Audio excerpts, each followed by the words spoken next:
তৃণমূল নেতাদের লক্ষ্য করে ডিম ছোড়ার ঘটনা বর্তমান রাজ্য রাজনীতিতে নতুন কোনো বিষয় নয়। প্রতিদিনই রাজ্যে কোনো না কোনো জায়গা থেকে এমন ঘটনা উঠে আসছে। অনেক জায়গায় তো তৃণমূল নেতাদের গ্রেপ্তারের পর আদালতে পেশ করার সময় সাধারণ মানুষের রোষ থেকে বাঁচাতে তাদের হেলমেট পরিয়েও নিয়ে যেতে দেখা গিয়েছে পুলিশকে।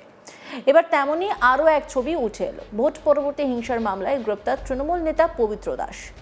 বীরভূমের সিউড়ি আদালত চত্বরে তাকে লক্ষ্য করে ছোড়া হলো ডিম। ভোট পরবর্তী হিংসার একটি মামলায় গ্রেপ্তার করা হয় সিউড়ির 18 নম্বর ওয়ার্ডের কাউন্সিলর পিঙ্কি দাসের স্বামী তথা তৃণমূলের প্রভাবশালী নেতা পবিত্র দাসকে।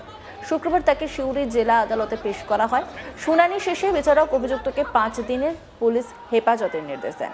এদিন আদালত চত্বরে পবিত্র দাসের মাথায় হেলমেট দেখা যায়। যদিও তাকে লক্ষ্য করে ডিম ছোড়ে একদল বিক্ষুব্ধ জনতা। তার বিরুদ্ধে স্লোগানও দেওয়া হয়।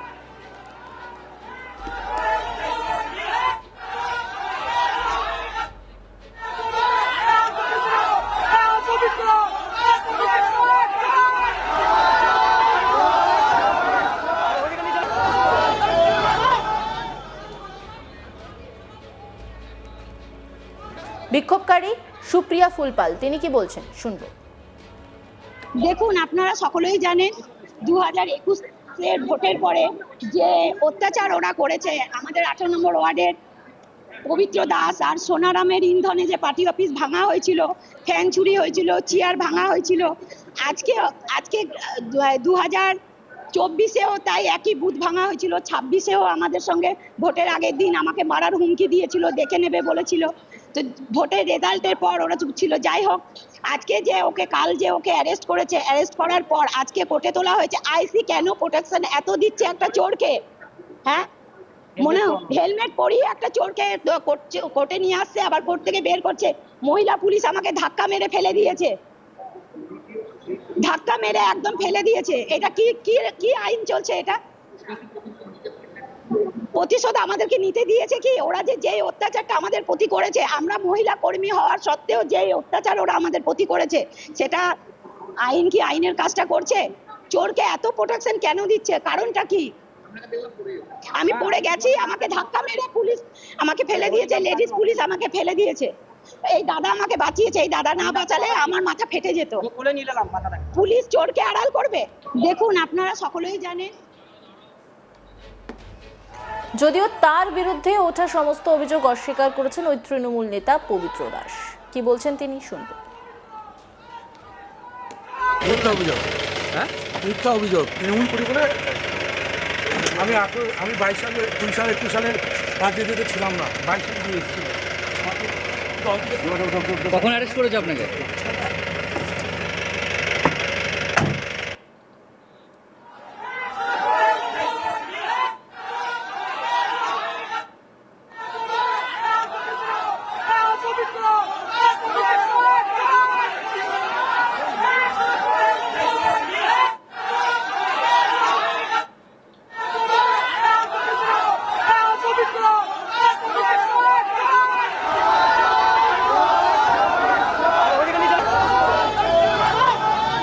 এই নিয়ে একটি রিপোর্ট তুলে ধরেছেন আমার কলিগ শান্তনু হাজরা। দেখুন, রাজ্য জুড়ে যেন একেবারে ডিম আন্দোলন চলছে।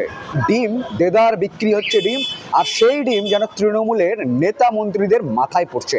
এবার দেখা গেল যে বীরভূমের যে সিউড়ি আদালত রয়েছে, সেই আদালত চত্বরে 2021-এর ঘটনায় যে মামলা মোকদ্দমা হয়েছিল, সেই মামলা মোকদ্দমা দেখা গিয়েছিল যে বাংলার পুলিশ সেই মুহূর্তে কিন্তু একেবারে অভিযোগ দাখিল করতে একেবারে নারাজ ছিল। কিন্তু নরেন্দ্র মোদীর ডবল ইঞ্জিনের সরকার আসতে সেই মামলা মোকদ্দমা আবারও খুলতে শুরু করেছে।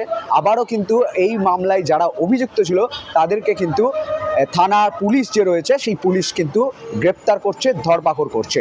ঠিক বীরভূম জেলার সিউড়ির যে পুরসভা 18 নম্বর পৌরসভার যে তৃণমূলের কাউন্সিলর রয়েছে, সেই কাউন্সিলরের স্বামী পবিত্র দাস, এই পবিত্র দাসের বিরুদ্ধে 2021 এবং 2024-এ নির্বাচনে যেখানে জয়যুক্ত হয়েছিল তৃণমূল, আর সেই জয়যুক্তর পরই কিন্তু বিজেপির কর্মী নেতাদের মহিলাদের মারধরের ঘটনা কিন্তু সামনে এসেছিল।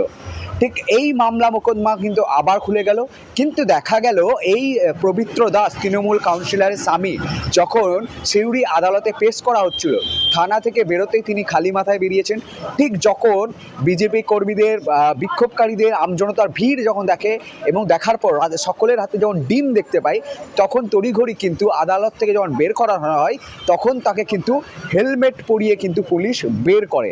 এবং ছবিতে স্পষ্ট দেখলে পুলিশের গায়েও কিন্তু ডিম লেগেছে এবং রীতিমতো ডিম নিয়ে বিক্ষোভে একেবারে উত্তাল সিউড়ির কোর্ট চত্বর, যেখানে দেখা যাচ্ছে যে ফটাফট হেলমেটের উপরেই কিন্তু মানুষ কিন্তু ডিম ছুড়ছে। রীতিমতো একেবারে বলা যেতেই পারে যে এই ডিম এখন এই মুহূর্তে একটা বিক্ষোভ দেখানোর এবং একেবারে অহিংসার পথে যেভাবে বিক্ষোভ এবং তার বিরুদ্ধে যত রকম যে প্রতিবাদ, সেই প্রতিবাদের চিহ্ন হিসাবে এখন ডিম কিন্তু বাংলার বুকে একবারে স্মরণীয় হয়ে যাচ্ছে।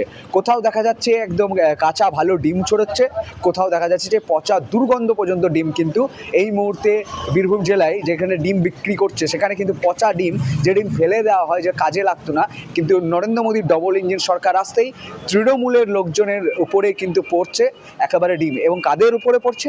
যে সকল নেতা মন্ত্রীরা কাটমানি খেয়েছে, তোলামানি খেয়েছে, আম জনতার বিভিন্ন সামগ্রিক ত্রাণ তারা বাড়ির মধ্যে লুকিয়ে রেখেছে, যাদের বিরুদ্ধে থানায় মামলা মোকদ্দমা রয়েছে, সেই মামলা মোকদ্দমা যখন পুলিশ ধরপাকড় করছে, আদালতে পেশ করছে, তখন ঠিক এই ধরনের ডিম কিন্তু মূলত তাদের উপরেই পড়ছে। হেলমেটও কিন্তু এবার বাঁচাতে পারছে না ডিম খেতে তৃণমূলের নেতা কর্মীদেরকে। পুলিশের সামনে, আদালত চত্বরের সামনে হেলমেট পরিয়ে বেরিয়ে আসছিলেন তৃণমূল কাউন্সিলরের স্বামী এবং সেই হেলমেটও রক্ষা করতে পারল না তাকে ডিমের প্রহর থেকে।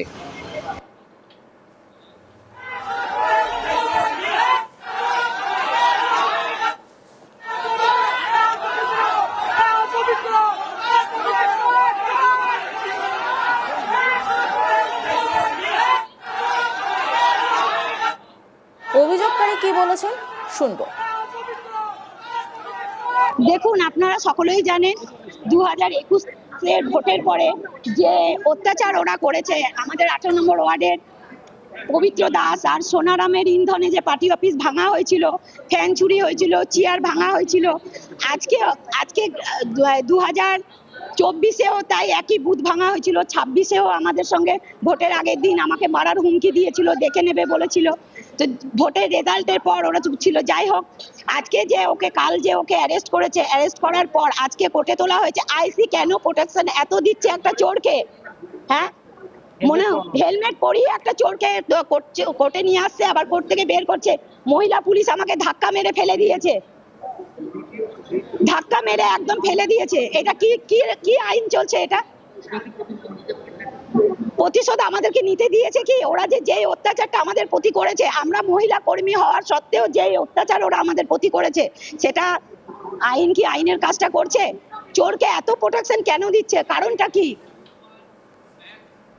অন্যান্য খবরের আপডেটের জন্য অবশ্যই নজর রাখুন আজ তাক বাংলার ইউটিউব স্ট্রিমিংয়ে। লাইক, কমেন্ট, শেয়ার এবং সাবস্ক্রাইব করতে ভুলবেন না।